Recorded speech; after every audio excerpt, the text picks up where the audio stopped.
सम्मेलन, और शायद मैं समझता हूं कि हिंदू सम्मेलन भी ऐसा, ना जाने कैसा हिंदू सम्मेलन ऐसा जिसमें प्यारे प्यारे से बच्चों की अभिव्यक्ति, हिंदू सम्मेलन ऐसा, और जगह ये जिसने भी चुना है भाई साहब, स्वर्ण जयंती पार्क वाकई स्वर्ण हो गया। ऐसा चलचित्र गृह सिनेमा में देखने को मिलता है जैसे चलचित्र गृह में आज आप बैठे। कमाल कर दिया आप लोगों ने।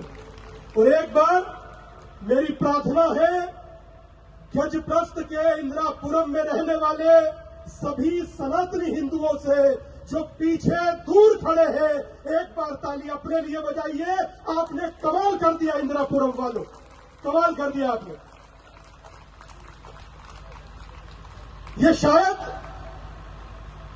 हिंदू सम्मेलन का होना साधारण नहीं है, बिल्कुल साधारण नहीं है। जिस देश में मैंने अपने जीवन में देखा अतुल भाई, यहां जाट महासभा होती थी, यहां यादव महासभा होती थी, यहां गुर्जर महासभा होती थी, यहां दलित महासभा होती थी, यहां त्यागी महासभा होती थी। आप लोगों ने कमाल कर दिया, ये हिंदू की सभा कर कमाल कर दिया आप लोगों ने। ये सच में साधारण नहीं है, यह असाधारण है। इस देश में देश को चलाने वाले कर्णधारों से लेकर विपक्ष के तमाम लोगों तक यह संदेश जाना जरूरी है, जो हिंदू हित की बात करेगा वही देश पर राज करेगा। यह संदेश जाना जरूरी है। मगर आज हिंदू सम्मेलन में सभी हिंदुओं का संगठित होकर बैठना बहुत सारे लोगों के लिए तकलीफ का कारण भी होगा, क्योंकि उन लोगों ने तो हमेशा देखा था कि सभा होगी, सभा में हिंदुओं को बांटा जाएगा।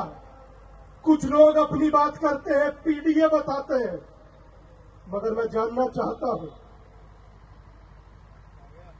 हम लोगों ने अभी दीप प्रज्वलित किया, माचिस की तिल्ली से दीप जलाया, और मैं आपसे पूछना चाहता हूं, एक माचिस की तिल्ली जलाऊं, अपनी हथेली के नीचे कितनी देर रख पाओगे? कितनी देर रख पाओगे बताओ? 1 सेकंड, 2 सेकंड, कितना? 1 सेकंड। 1 सेकंड भी शायद नहीं रख पाओगे। माचिस भी फेंक दोगे और माचिस की तिल्ली भी फेंक दोगे। अब सोचो उस दीपू चंद्र दास के बारे में जिसे जीवित जला दिया गया। सोचिए उसके बारे में जिसे जीवित जला दिया गया, और दूर बैठे नरभक्षी नारे लगा रहे थे। उस दीपू चंद्र दास का कसूर क्या था? क्या कसूर था उसका? सिर्फ हिंदू होना, सिर्फ हिंदू होना उसका कसूर था। और यकीन मानिए, अगर आप एक हो तो आप सुनामी के जैसे वेग हो, और अगर आप बटे हुए हो तो भाई साहब हो आप भी दीपू चंद्र दास की, ये याद रखिएगा। और अगर आपको लगता है कि हमें कोई बचाने आएगा, तो ये गलतफहमी दिमाग से निकालिए, कोई बचाने नहीं आएगा। और खासकर नेता बिल्कुल नहीं आएगा।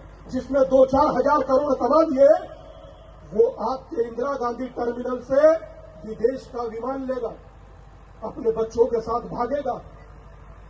कौन बचाएगा एक दूसरे को? हम लोग बचाएंगे एक दूसरे को। इसीलिए कह रहा हूं, ना कोई दूरी।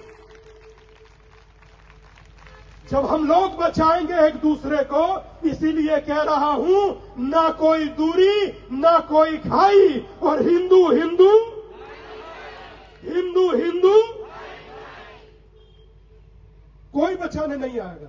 और जब बचाना हमें ही है, रमेश भाई सोमेश को बचाएंगे, सोमेश भाई धर्मेश को बचाएंगे, मोनिका अनीता को बचाएगी, अनीता परवीना को बचाएगी। तो जब एक होकर हमें ही रहना है, तो जातियों में बटे क्यों? हमें साजिशों से लड़ना है, जातियों से नहीं। साजिशों से लड़ना होगा, जातियों से नहीं लड़ना। सोचिए कि ईसाई के यहां जन्मा बच्चा ईसाई होता है, और मुस्लिम के यहां जन्मा बच्चा मुस्लिम। अतुल भाई कह रहे थे, बोले कि स्वामी जी 1170 दिनों से यात्रा कर रहे हैं। बिल्कुल सच बात है, 1170 दिनों से यात्रा कर रहा हूं और मैंने यात्रा में किसी से दाल, आटा, चीनी, चावल, पैसा नहीं मांगा। मैंने हिंदुओं से कहा मुझे जातियों में ना बंटकर एक हिंदू होने की भिक्षा दे दो, बस।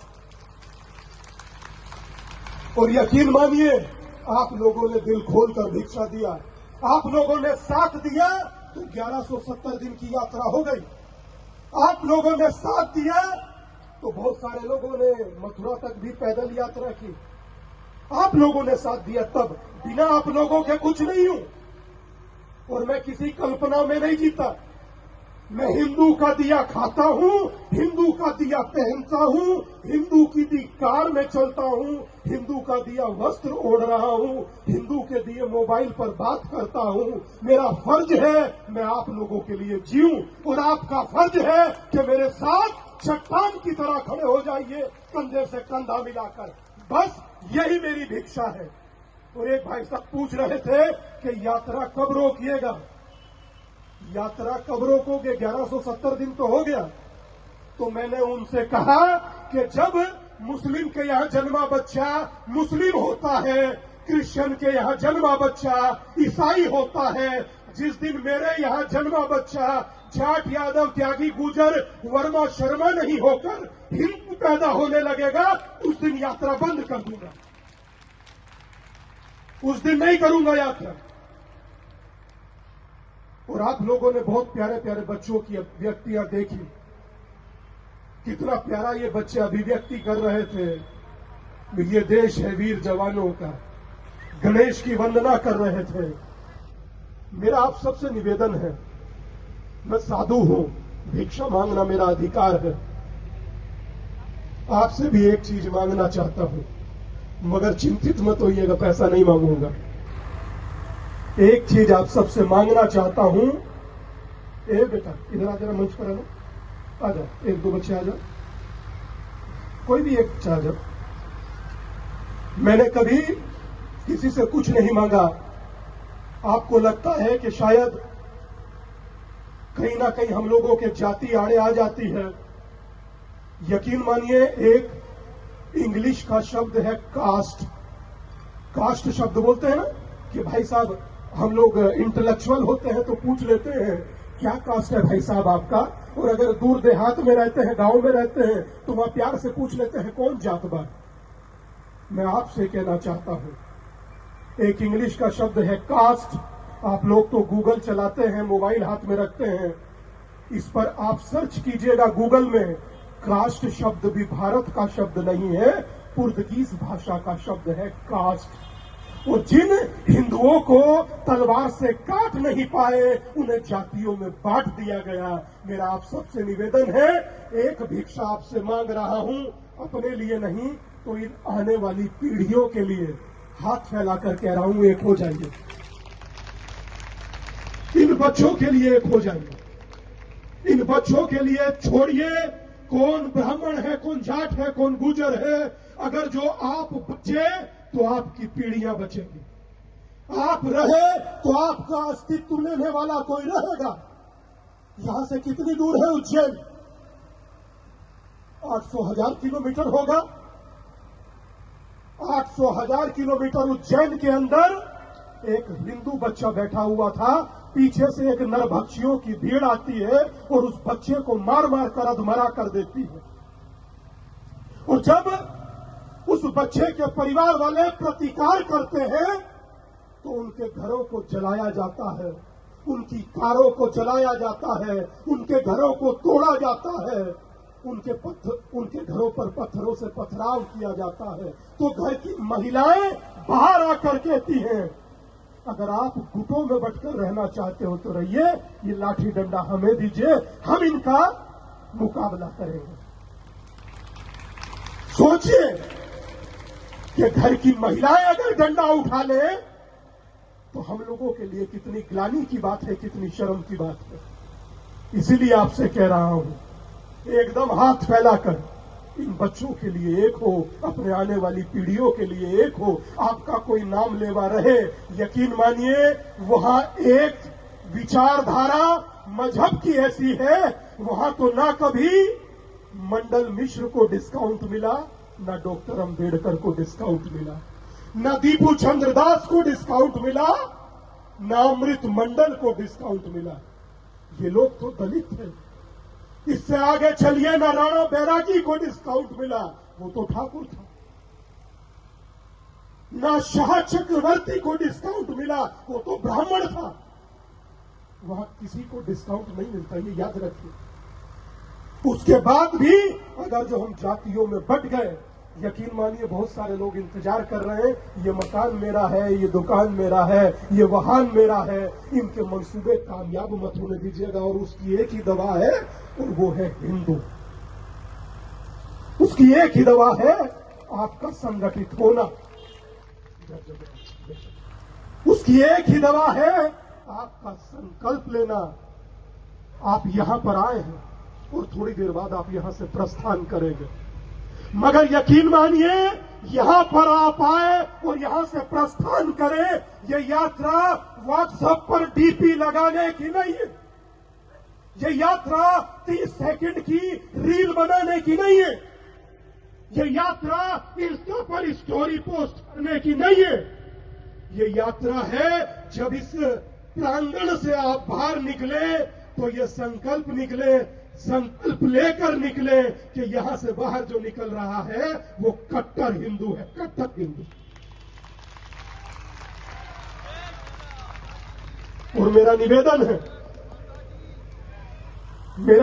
है, लव जिहाद पर अभी बच्चे आपको परफॉर्म कर दिखाएंगे। लव जिहाद का हम लोग सब नाम सुनते हैं, इसीलिए कुटुंब प्रबोधन कर 5 परिवर्तन में एक है। क्यों? घर की बच्चियों से चर्चा हो, घर की बेटियों से चर्चा हो। मेरा निवेदन है भाई, बैठ जाइए, खड़े मत रहिए। कोई चुनाव में कोई ना खड़े है, बैठ जाइए। 5-10 मिनट का ही बचा, उसके बाद जो कहना हो कहिएगा। और एक बहुत गंदा सिस्टम है यार, हाथ में फोन लेकर बैठना। 5 मिनट बाद आप जो करना है करिएगा, कौन रोक रहा है? एक ही छत के नीचे 4 परिवार के लोग और चारों अजनबी, और चारों के हाथ में मोबाइल है। मेरा निवेदन है आपसे, श्रद्धा के 35 टुकड़े कितने लोगों ने गिने थे? है कुछ दिमाग में? निकिता तोमर के माथे में गोली देखी थी? झारखंड के अंदर बेटी को जिंदा जला दिया गया, देखा था? याददाश्त हम लोगों का कमजोर है।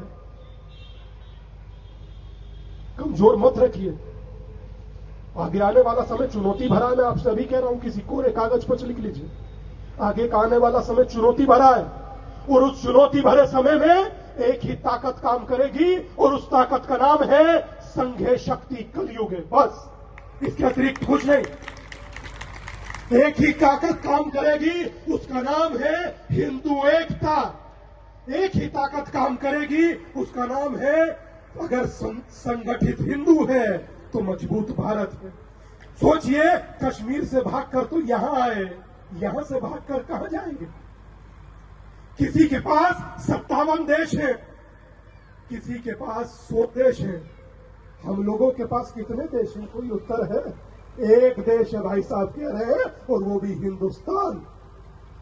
हिंदुस्तान ना तो हिंदू छोड़ेगा और ना हिंदू यहां से भागेगा। और जो हिंदू को डराने की कोशिश करेगा, देश वो छोड़ेगा, हिंदू नहीं छोड़ेगा। 2-4 बात कहकर बात को विराम देता हूं। एक भाई साहब ने आपको चावल दिए होंगे, अक्षत बांटे होंगे।